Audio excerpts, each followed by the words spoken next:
All right, good morning pre-K. Today is Friday, Miss Criner's favorite day, and I have a book to share with you today first called Lots of Feelings. And it's got pictures of little boys and little girls like you. And it's by Shelley Rotner. She's the author.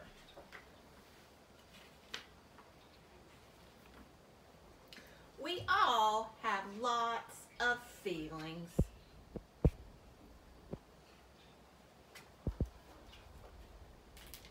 Sometimes we feel happy and sometimes sad.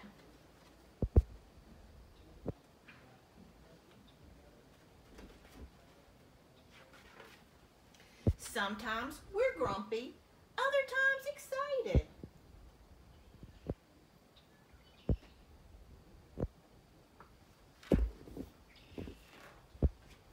At times we feel shy and other times proud.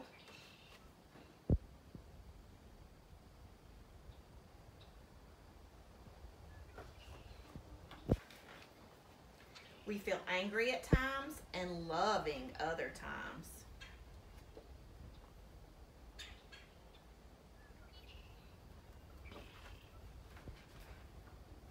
Some things surprise us, other things frighten us.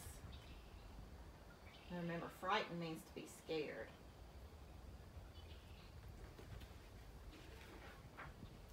There are times we feel thoughtful and times we feel sleepy.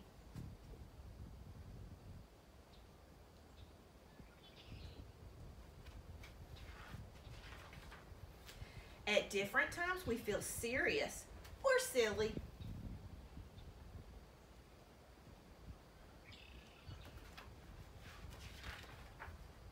Curious or confused. Remember, curious is you're kind of trying to figure something out.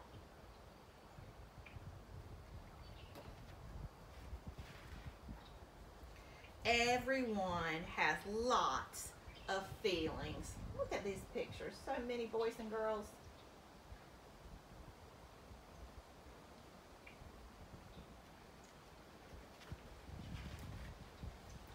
How about you?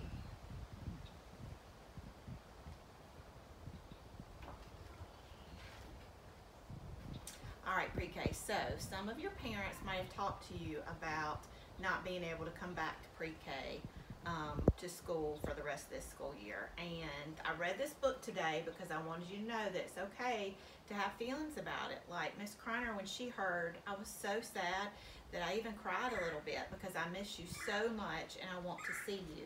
And then today I was kind of mad about it because I want to go back to school and it's super frustrating. So anyway, it's okay to feel how you feel. Just make sure and talk to your parents about it, especially if you get really sad or frustrated. Talk to them about it, okay? But just know that Miss Criner loves you and she misses you so much. And next school year, when you go to kindergarten, you can come back and see me anytime. Hey pre-K, so today I have two activities that you can do at home if you have some plastic eggs. I'm going to talk to you about them.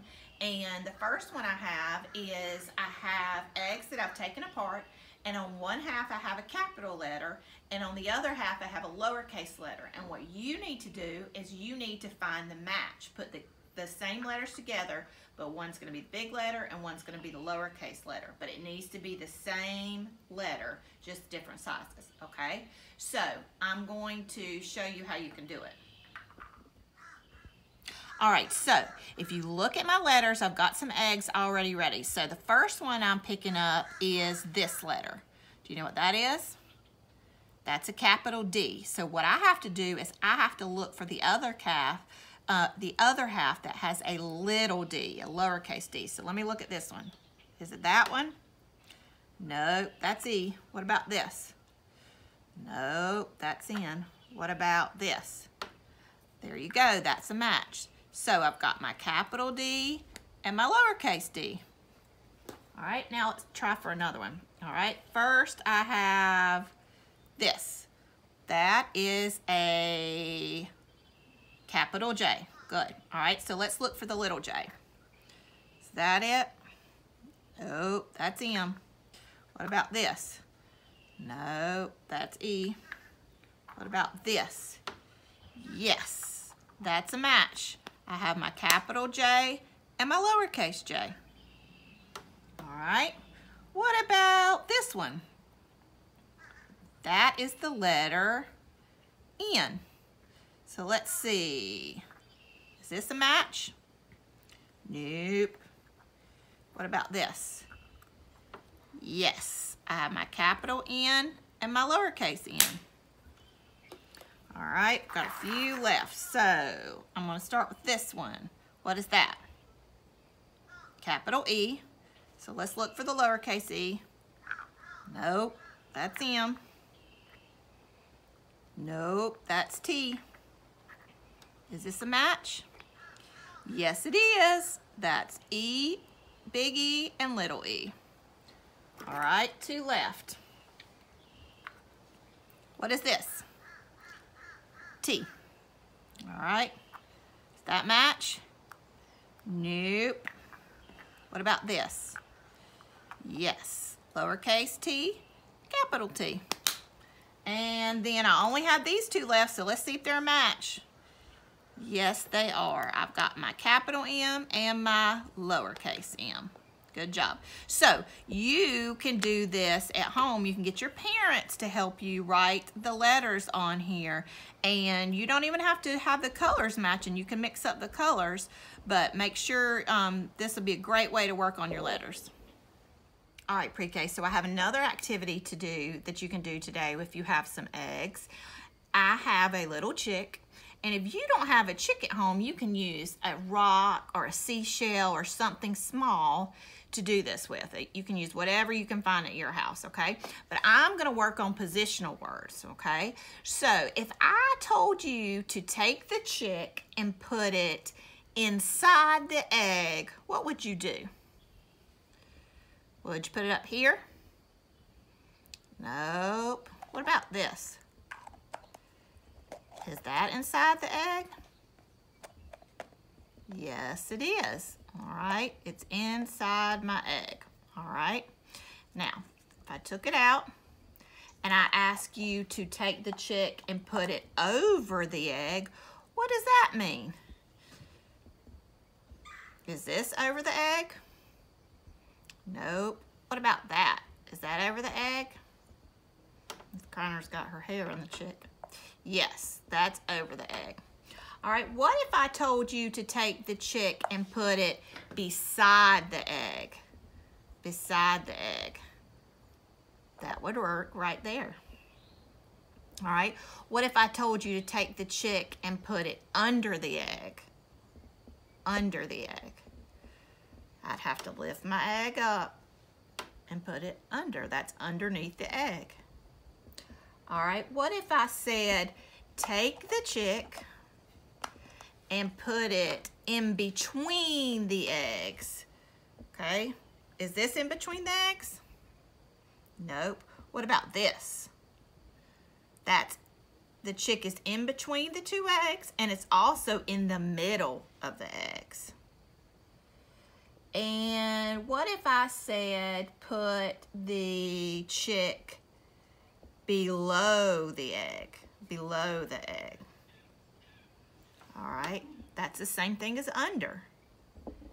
And then if I told you to put the chick on top of the egg? Very good. That's on top. All right, great job. All right, so my last book for today is called The Night Before Easter, because Easter is coming up. That's a holiday that we have in April. Now, this book is written by Natasha Wing. She's the author, and it's illustrated by Kathy Corey. 'Twas the night before Easter, just before dawn. Not a creature was stirring out on the lawn.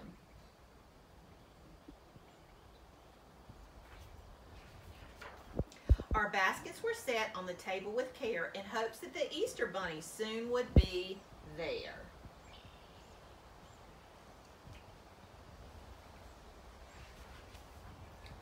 Sister and I were tucked snug in our beds while visions of jelly beans danced in our heads.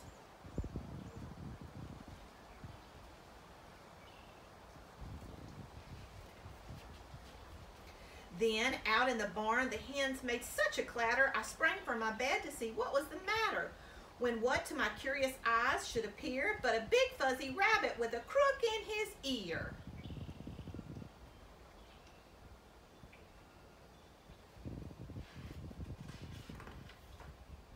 He walked on two legs, which I thought was quite funny. No rabbit could do that except the Easter Bunny.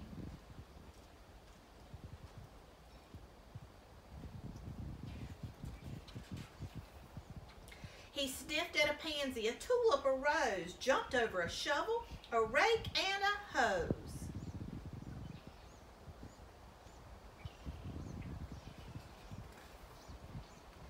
Then, up to our house, in just a few hops, he came bearing chocolates and striped lollipops.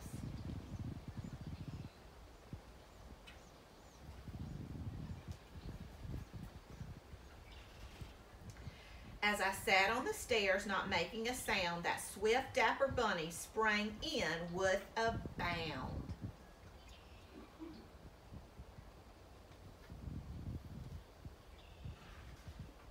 His soft fur was spotless from his head to his toe. His vest was all checkered and his tie in a bow. His eyes, how they sparkled. His whiskers, how merry. His tail was like cotton. His nose like a berry.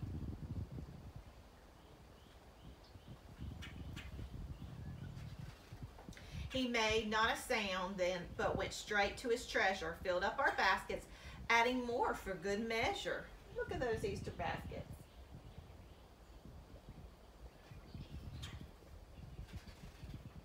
Chocolates and chicks and candy galore spilled from our baskets and onto the floor.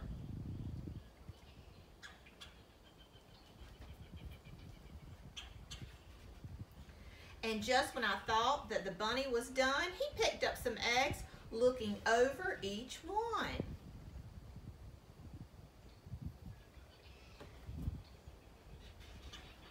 He carefully hid them on couches and chairs, the mantel, the bookshelf, and under the stairs.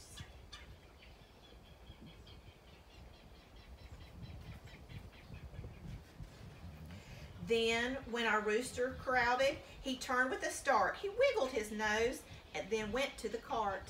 He sprang from the house with a single bound and bounced down the street without making a sound.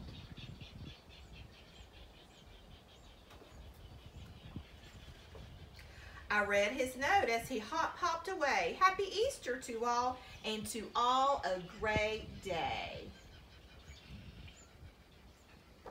All right, pre-K friends, next week is your spring break, so it's a time for you to just watch any videos that you haven't watched of ours, or you can catch up with Miss Winslow on her chapter books. But Miss Crunner's not going to make new videos next week. But then after that week, I will be back with new activities for that Monday. But I hope you have a wonderful Easter with your family. And remember, Miss Crunner loves you so much.